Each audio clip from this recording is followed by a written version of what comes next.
有这么一首关于兔子的恐怖童谣：大兔子病了，二兔子瞧，三兔子买药，四兔子熬，五兔子死了，六兔子抬，七兔子挖坑，八兔子埋，九兔子坐在地上哭了起来。十兔子问他为啥哭呀？九兔子说五兔子一去不回来。Hello， 大家好呀，这是火山社，我是小史，欢迎收看我们新的一期火山鬼话。然后上周没有更新是因为我们出去休假了。可正因如此我们才有机会收获到一个非常有趣又惊悚的故事。在今天的故事开始之前呢，要跟大家问个问题：大家对兔子有什么印象？可以打在弹幕上，随便什么都可以。是它们毛茸茸的非常可爱，还是它们的脑袋非常的好吃？为什么问这个呢？因为今天的故事和兔子有关。其实兔子给我的感觉是非常微妙的。小时候一直想养兔子，但我这边乡下的老人呢说养兔子是非常不吉利的，说什么兔子是诡辩的，因为什么在墓地附近有很多的兔子。当然了，这个肯定是胡说八道的，完完全全的封建迷信，毕竟兔子在哪里都有。但是呢，兔子这种生物确实不太好养，不要说生病了，窜个稀都能直接送走。但与之矛盾的就是它们可怕的繁殖力，再加上兔子本身其实是那种非常敏感的生物，很容易因为受到一些惊吓或者环境改变而做出一些非常过激的行为，例如吃掉它们自己的幼崽，再加上它们红红的眼睛，大家有没有一些自己的联想呢？好了，言归正传，事情是这样子的，这个11呢季节非常特殊正因如此才特别适合露营。我和我的数位好友呢前往一个水库附近扎营做饭。夜晚呢，我们围着篝火，吹着山谷间露出来的风可以说是无比的惬意。此时呢，我知道这正是讲故事的好时机。我随即就跟大家分享了一段我们火山社过去在分门村探险的时候，在夜晚听到远处传来敲锣打鼓声音的那个故事。大家有看过那集吗？而这个故事恰好打开了我一个朋友的话匣子，他就跟我分享了一段他们家族和兔子的一段非常离奇的往事。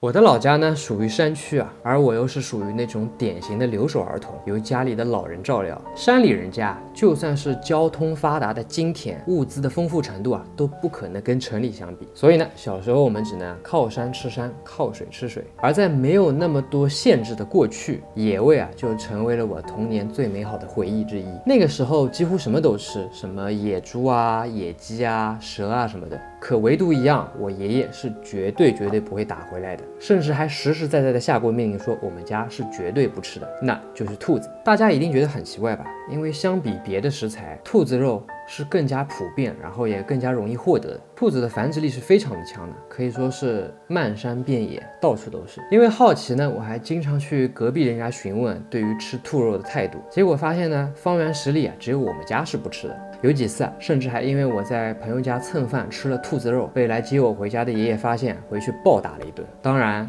当时的爷爷并没有给我任何的理由。不但如此因为是山区人家嘛，当时几乎没有可以给车子通过的道路，所以每家每户的家具呢都是自己或者找木匠师傅做的。而我的爷爷手很巧，家里肉眼可见的一切家具几乎都是他一榔头一锯子给做出来的。不仅如此所有的边角都做了非常漂亮的雕花，还上了漆水，而大部分雕花的内容就是兔子，各个形态的兔子。小时候的我呢，对于这些并不以为意，从来就没有去思考过这些事情的来龙去脉。直到一个童年的夜晚我遇到了一件令我终身难忘的事情。其实对于山区的孩子来说呢，老人最担心和害怕的就是孩子乱跑出事情。每年夏天游野泳或是冬天山里乱跑都会出好多的意外，村里面有好几户人家的小孩就是这样不明不白的丢了性命。所以呢，爷爷小时候就一直拿这些教育我，或者说是吓唬我，希望我不要到处乱跑。但是呢，不出所料我也从来不是一个省心的小孩。在一个离奇的夜晚，我走进了一座大山。那是一年秋天的傍晚，我到现在都记得非常清楚。山里的橘子树结了好多的果子，虽然皮还是青色，但是果肉异常的香甜，完全没有一丝酸涩感。我就这样边走边吃，走着走着就听到远处传来一阵敲锣打鼓的声音。这个声音我竟然有些熟悉，是戏班子的声音。乡下别的没有，破规矩那是特别的多。每逢红白喜事那户人家就一定要请到戏班子来唱戏，然后再摆上酒席。一方面呢是因为热闹，然后另一方面呢也是担心被村里人指指点点说三道四。虽然呢是糟粕文化，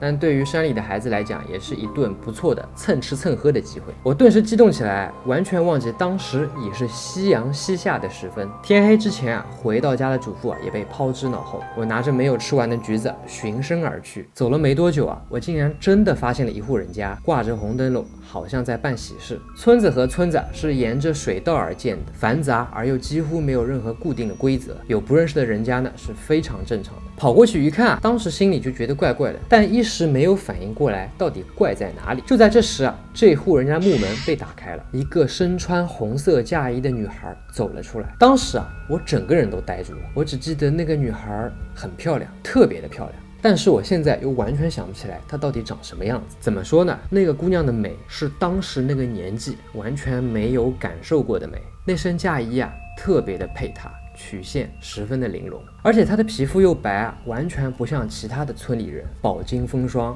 皮肤黝黑的样子。粗暴点来讲，就是我当时根本就没有见过那么漂亮的女人。不一会儿，从房子里又走出来另外一名男性，不出意外就是新郎官。同样的，我也已经不记得他的容貌了，只记得他和新娘一样，有些精致的，不像山里人。一时之间我是语塞的，只觉得眼前的一切特别的别扭，可是又不知道到底别扭在哪里。那对新人看到我一脸茫然，什么都没说，只是笑了笑，甚至还问我吃饭吗？山里人是很淳朴的，留附近的人做客是家常便饭的事情。我也没多想，看着她漂亮的脸庞，就感到又高兴又害羞，于是我就点了点头。新娘没有说话，只是示意我去一边的石墩子坐着。不一会儿就看到他们从房子里端出好多的菜，红烧鱼、白切鸡、红烧炖肘子，要知道那可是过年才能吃到的顶级食材我拿起筷子就开始大快朵颐，感觉自己就像个恶鬼投胎一样，呼啦呼啦的吃了好多好多。菜色不但丰富味道也异常的鲜美。我一时间甚至感觉比过年都开心。吃着吃着，我抬起头望向那名美丽的新娘，才发现他们一直站在我旁边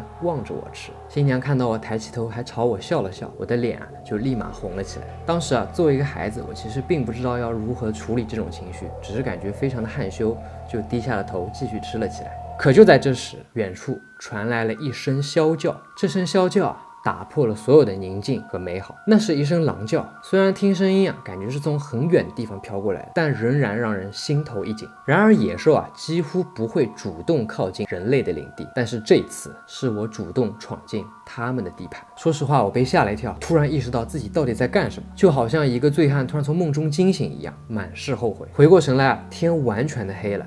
爷爷千叮咛万嘱咐，晚上不要进山，我竟然给忘了。我赶忙望向身边的大人，希望寻求一丝依靠。然而眼前的一幕让我从不安彻底的转变成了恐惧。我望向他们，他们仿佛变了一个人，或者说不太像人，因为他们的体态变得特别的诡异。他们身体紧绷驼起了背，双双侧过头望向狼叫的方向，目光直直的一动不动，完全没有了刚才的优雅。我感到害怕，就问他们到底怎么了，可没想到他们完全没有回复，还是保持刚才那个动作，直直望着声音来的方向。我越来越不安，不停的追问到底怎么了，到底怎么了，可是依然没有任何的答复。强烈的不安瞬间蔓延了我的心头，一时之间我竟然不知道该怎么样才好。一阵风吹过，摇晃着房子旁的红灯笼，那可是这里唯一可以照明的工具眼前也似乎要比刚才暗不少。风越刮越大，终于眼前的最后一根稻草也被吹灭了。山里的黑可真是伸手不见五指的黑。我第一次感到绝对的恐惧，惊慌失措的我转头就开始跑了起来，一边跑还一边大喊大叫。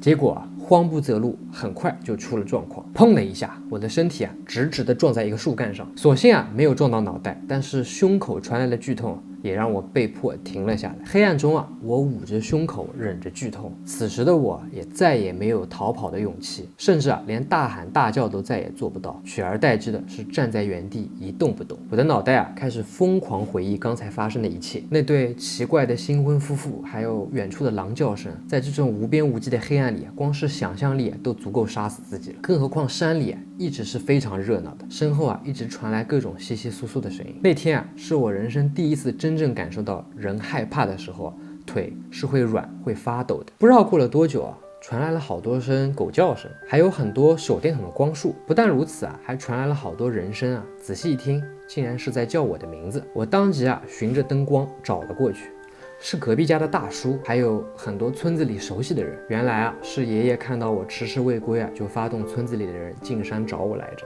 当我看到爷爷的一瞬间啊，我终于全然崩溃，大哭了起来。后来的事情啊，我就有点不记得，唯独留下深刻印象的是后面几天啊，我拉了好久的肚子。不仅如此啊，事后回想起来，才发现更多奇怪又不合理的地方。比如啊，我自己啊，明明是听到了戏班子的声音才寻了过去，可当我寻到这户人家的时候，戏班子却不见了踪影，而且办喜事除了新郎新娘本身啊，一点亲戚都没有，这在乡下绝对属于怪事情。更莫名其妙的是，那对夫妇在听到狼叫声之后的体态，未免也太过于奇怪，他们的反应就好像受了惊的兔子一样。事后我跟我爷爷说了我的经历，我的爷爷居然破天荒的没有打骂我和责怪我，他甚至还跟我说起了一个太爷爷的故事。